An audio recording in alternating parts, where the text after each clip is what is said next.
And I personally really not into silicone pieces. I don't think it's proven to last. Yeah, the thing is this. We haven't really got to the place to say, oh, it's not going to last. You know, it depends. You know, of course, silicone in other type of industries may not last. But of course, they advertise this as medical graded silicone, which supposedly is the same that is used for amputees or people that they have to replace parts of the body. So it is a more resilient type of silicone than just basic silicone that kind of fades or, you know, starts just falling apart. But at the same time, we haven't seen this in a long period of time because everything has to be tested. You know, we have to test the materials. We have to test it in a time vacuum, and I have to put it in a time machine or in a place where we can time it. And sometimes, you know, there's those machines where you can put something and of course they change by its own lights and daylights and all that. They can process the time loop faster, so that way they can test certain materials to see how they can endure.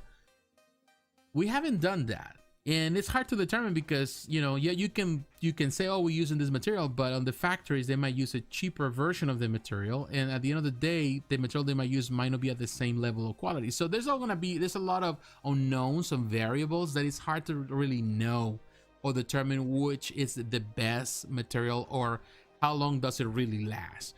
But ultimately, like you, I love the idea of silicone. I'm always intrigued by the concept, but I'm still prefer what has been proven for the longest, which I've been collecting 20 years. You know, Polystone is resilient. You know, in this case, cold cast porcelain, it is more resilient. So I'd rather stick with what is more resilient because of the time experience than something that is very brand new. And definitely there's a lot of what ifs, you know, in it.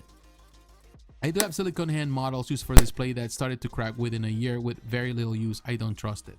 Well, that's good. You know, like you have that experience that really kind of sets the tone for you, and it really sets the tone for most people. The first bad experience will always determine how you're gonna see anything. The same way, for example, that people don't like light-up features in here. A lot of people don't like light-up features because the first light-up features that were produced here in this industry were terrible. They were, for the most part, cheaply made, and they didn't last long, and there were a lot of problems with them. You know, they die out quickly, but the technology has changed, and now a lot of these companies are producing better light-up features, but still I think the stigma still sticks around with that. You know, people don't like it. The same happened with cloth. The same happened with fabric, you know, because the first statues with fabric, the first premium formats, you know, they were having so much trouble. I have some of my previous formats, they were terrible. Like they were cracking, they were all doing sort of things.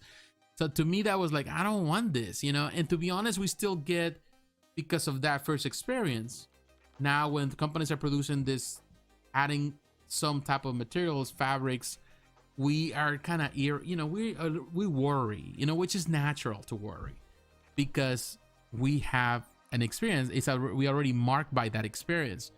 So we are, you know, afraid just to jump in on it again. You know, nobody wants to be cheated twice, you know. And to be honest with you, if you buy something that you were promised that it will last an eternity and it doesn't last, then you don't want to feel cheated.